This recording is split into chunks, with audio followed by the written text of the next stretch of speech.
Hey guys, मैं राहुल आपका host स्वागत करता हूँ एक नए वीडियो में। कभी मन में कुछ सवाल आते हैं जिसका जवाब किसी के पास नहीं होता। जैसे हमें सपने क्यों आते हैं, क्या हम ब्रह्मांड में अकेले हैं, और अगर हमारा यूनिवर्स बिग बैंग के बाद बना है तो बिग बैंग के पहले क्या था, क्या भगवान होते हैं, और भी बहुत सारे सवालों का जवाब आपको इस वीडियो में दूंगा। तो बने रहिए इस वीडियो के साथ, क्योंकि ये है ज्ञान का फीवर और हमें सब जानने की चुल मची रहती है। नंबर 1, क्या भगवान होते हैं? ग्रेट साइंटिस्ट स्टीफन हॉकिंस का मानना था कि भगवान नहीं होते। लोगों ने बस अपने आप को दिलासा देने के लिए कि कोई है जो उन्हें मुश्किल वक्त में मदद करेगा, इसलिए लोगों ने भगवान का निर्माण कर दिया। अगर भगवान है जिन्होंने ब्रह्मांड और फिजिक्स के सारे नियमों को बनाया है, तो क्या वो खुद फिजिक्स के नियमों को फॉलो करते होंगे? क्योंकि भगवान लाइट के स्पीड से ट्रैवल कर सकते हैं, एक ही समय में दो जगह पे मौजूद हो सकते हैं, और अगर ऐसा हुआ यानी फिजिक्स का लॉ टूटना, जो असंभव है, मगर इसी वजह से तो उन्हें भगवान कहते हैं। और कुछ साल पहले साइंटिस्ट को ऐसा पार्टिकल मिला जो लाइट के स्पीड से ट्रैवल कर सकता है। यानी हमारे साइंटिस्ट के पास बस थियरीज है, प्रैक्टिकली वो प्रूव नहीं कर सकते कि भगवान नहीं है। और सब चीज इतनी परफेक्ट कैसे है? हमारे अर्थ को देख लो। अगर अर्थ सन से थोड़ा दूर होता तो अर्थ बर्फ से जम जाता,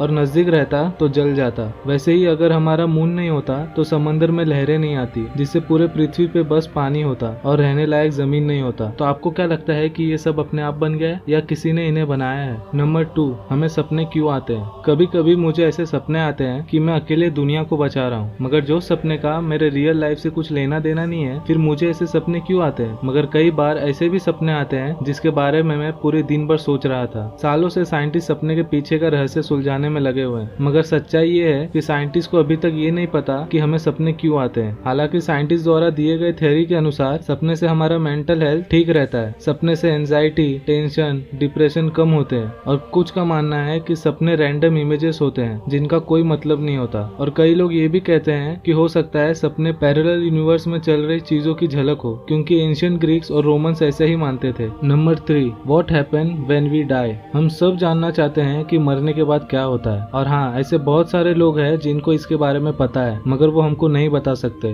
क्योंकि वो सब मर चुके हैं। पुनर्जन्म का विषय इंसानों को परेशान करने वाला सबसे पुराना प्रश्न है। क्या हमारे बीच बुरे लोग को नर्क में डाल दिया जाएगा, या फिर अपने कर्मों के हिसाब से फिर से जन्म लेंगे? क्योंकि हमारी आत्मा मर नहीं सकती। बहुत से लोग जो मरने के बाद फिर से जिंदा हुए हैं, वो एक टनल की बात करते हैं जिनमें से लाइट निकल रही थी, और उन्होंने जो भी अपने लाइफ में किया है उन सब चीजों का फ्लैशबैक चल रहा था, या वो अपने प्यारे लोग से बात कर रहे थे जो पहले ही मर चुके थे। नंबर 4, बिग बैंग के पहले क्या था? अभी जो हम यूनिवर्स को देख रहे हैं वो कभी एक एटम जितना छोटा था, और करीब 14 बिलियन साल पहले उसमें ब्लास्ट हुआ जिससे हमारा यूनिवर्स बना। मगर बिग बैंग से पहले तो कुछ नहीं था, तो फिर हमें इससे कुछ कैसे मिल सकता है? यानी यूनिवर्स में कुछ तो है जो हमें दिखाई नहीं देता, जैसे डार्क एनर्जी। बस एक ब्लास्ट से कैसे इतना बड़ा ब्रह्मांड बना, और वो भी सब इतनी परफेक्ट? अगर हमारा अर्थ थोड़ा बड़ा या छोटा होता तो इसमें एटमॉस्फेयर नहीं होता। साइंस आज तक एक्सप्लेन नहीं कर पाया कि इतना बड़ा यूनिवर्स एटम जितने छोटे चीज में कैसे फिट था। तो आज के लिए बस इतना ही। अगली बार फिर मिलेंगे एक नई वीडियो और एक नई टॉपिक के साथ। तब तक के लिए गुड बाय, जय हिंद।